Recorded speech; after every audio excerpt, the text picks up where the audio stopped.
കൂട്ടുകാരെ, സെലം ബ്ലൗസിലേക്ക് സ്വാഗതം. ഇന്ന് ഇതേപോലെ ഒരു ഗ്ലാസ് സോയ എടുത്തിട്ടുണ്ട്. അപ്പോൾ ഇത് വെച്ചുള്ള ഒരു വെജിറ്റബിൾ റെസിപ്പി നോക്കാം. അപ്പോൾ സോയ വെജിറ്റബിൾ സ്റ്റൂ എന്ന് പറയാം.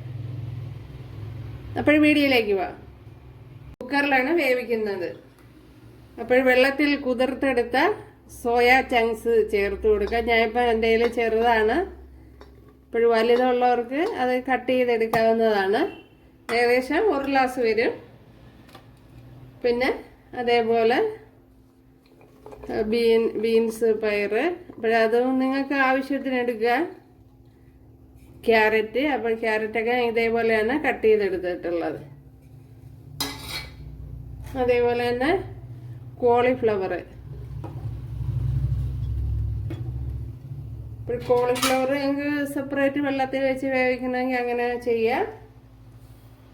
ഇനി ഒരു 2 പച്ചമുളക് കൂടെ ചേർത്ത് കൊടുക്കുക. അതേപോലെ ഇതിലേക്ക് കുറച്ച് ഫ്രോസൺ ഗ്രീൻ പീസ് കൂടെ ചേർത്ത് കൊടുക്കുക. അപ്പോൾ അല്ലാത്ത ഗ്രീൻ പീസ് ആണെങ്കിൽ ഓവർനൈറ്റ് വെള്ളത്തിലിട്ട് കുതിർത്തേ ഇടാൻ പാടുള്ളൂ, അല്ലെങ്കിൽ വെന്ത് കിട്ടില്ല. കൂടുതൽ വിസിൽ കൊടുക്കേണ്ടി വരും. അപ്പോൾ കൂടുതൽ വിസിൽ കൊടുക്കുമ്പോഴത്തേന് പച്ചക്കറിയൊക്കെ വെന്തളിഞ്ഞു പോകും. അപ്പോൾ അത് സെപ്പറേറ്റ് ഇട്ട് വേവിച്ചെടുക്കേണ്ടതാണ്. അപ്പോൾ ഇത് ഫ്രോസൺ ഗ്രീൻ പീസാണ്. അപ്പോൾ ഇതിലേക്ക് കുറച്ച് മഞ്ഞൾപ്പൊടിയും കൂടെ ചേർത്ത് കൊടുക്കുക. അപ്പോൾ ഞാനിപ്പം കളറുള്ള സ്റ്റൂ ആണ് തയ്യാറാക്കുക.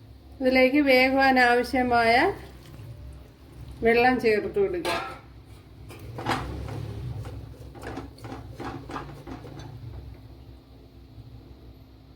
ആവശ്യത്തിനുള്ള ഉപ്പുകൂടി ചേർത്ത് കൊടുക്കുക. അപ്പോഴിവിടെ ഒരു ചട്ടി വെച്ച് കൊടുത്തിട്ടുണ്ട്. ഇതിലേക്ക് 1 ടീസ്പൂൺ പെരിഞ്ജീരകം, 3 ഗ്രാമ്പു, 4 ഏലയ്ക്ക, തക്കോലം, പട്ട ഇത്രയും ചേർത്ത് കൊടുക്കുക.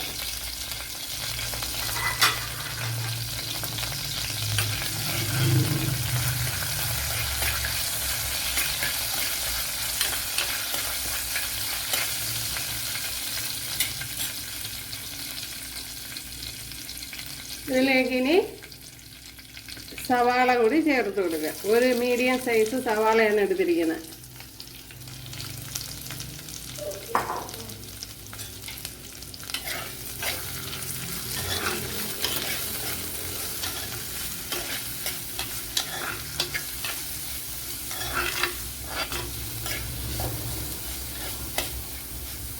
ഇതൊന്ന് നല്ലതുപോലെ ഒന്ന് വഴണ്ട് വരണം.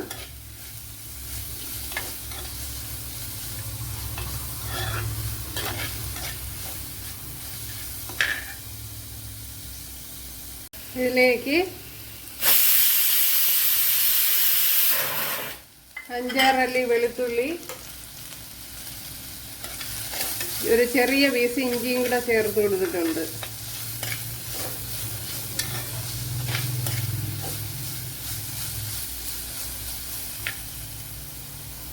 ഇതിലേക്ക് വലിയൊരു തക്കാളിപ്പഴം കൂടെ ചേർത്ത് കൊടുക്കുക.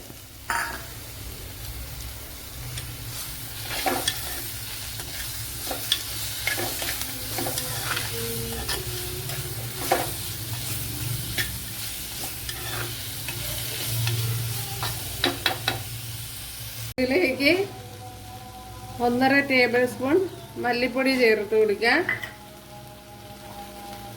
അതേപോലെ ഒരു ശകലം മഞ്ഞൾപ്പൊടി,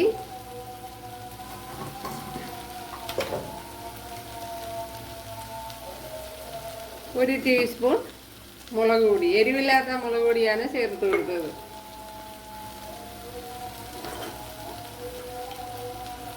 ഇനി ഒരു ടീസ്പൂൺ പെപ്പർ പൗഡർ. ഞാൻ കുറച്ചേ ചേർത്ത് കൊടുത്തിട്ടുള്ളൂ. 1 ടീസ്പൂൺ ചേർത്ത് കൊടുക്കുക. ഇനി 1 ടേബിൾ സ്പൂൺ ഗരം മസാല.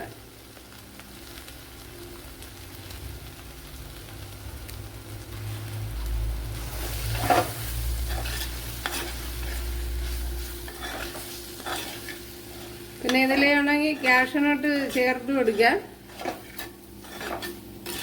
ഇപ്പോൾ എൻ്റെ കയ്യിലിപ്പോൾ ഇല്ലാത്തതുകൊണ്ടാണ് ചേർത്ത് കൊടുക്കാത്തത്.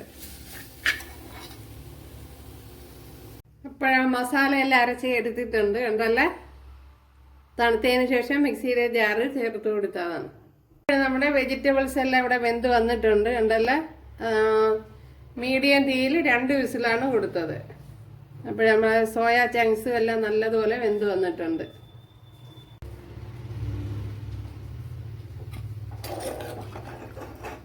അപ്പോഴും നമ്മുടെ വെജിറ്റബിൾസും സോയ ചങ്ക്സും എല്ലാം ഇവിടെ ചേർത്ത് കൊടുത്തിട്ടുണ്ട്. ഇതിലേക്ക് ഇനി അരച്ചു വെച്ചിരിക്കുന്ന അരപ്പ് ചേർത്ത് കൊടുക്കുക.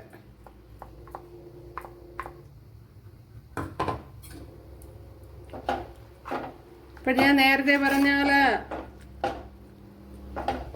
കാഷ്നട്ട് വേണമെങ്കിൽ ചേർത്ത് കൊടുക്കുക.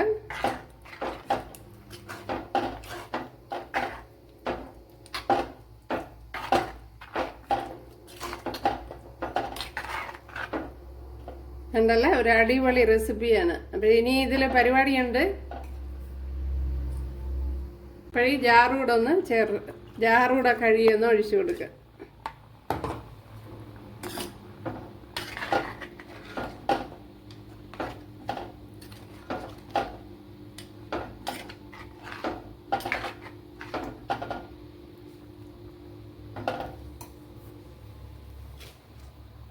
ഇപ്പോഴും നമ്മുടെ കറി നല്ലതുപോലെ തിളപ്പിക്കണം. തിളച്ചൊന്ന് ഓയിൽ തെളിഞ്ഞ് വരണം. അപ്പോഴേ ആവശ്യത്തിനുള്ള ഉപ്പുണ്ടാന്നൊക്കെ നോക്കി കൊടുക്കാം.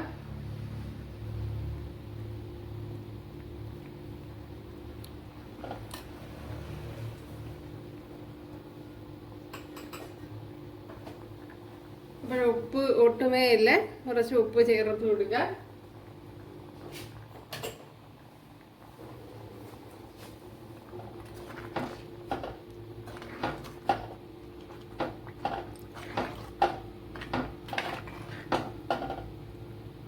ഇതിലേക്ക് തേങ്ങാപ്പാൽ ചേർത്ത് കൊടുക്കാൻ. അപ്പം ഞാൻ ഇപ്പം തീ ഓഫ് ചെയ്തിട്ടുണ്ട്. അതിന് ശേഷമാണ് ചേർത്ത് കൊടുത്തിട്ടുള്ളത്.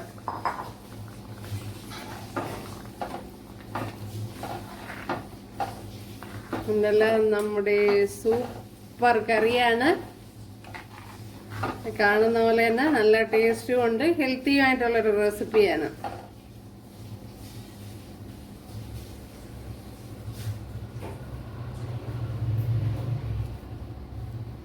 ഇനി ഇതൊന്ന് കടുതാളിച്ചെടുക്കണം. ഒരു കടുതാളി കൂടെ കൊടുക്കണം. ഇപ്പോഴൊരു അടിപൊളി റെസിപ്പിയാണ്. അപ്പോൾ അതുപോലെ ഹെൽത്തിയുമാണ്. അപ്പോൾ കുട്ടികളെല്ലാവരും ചെയ്ത് നോക്കുക. ഇഷ്ടമായാൽ ഒന്ന് സബ്സ്ക്രൈബ് ചെയ്ത് സപ്പോർട്ട് ചെയ്യുക. എനിക്കൊരു സപ്പോർട്ടാവും. അപ്പോൾ അടുത്തൊരു വീഡിയോ ആയിട്ട് കാണാമെന്ന് പറഞ്ഞുകൊണ്ട് എല്ലാവർക്കും താങ്ക്സ്.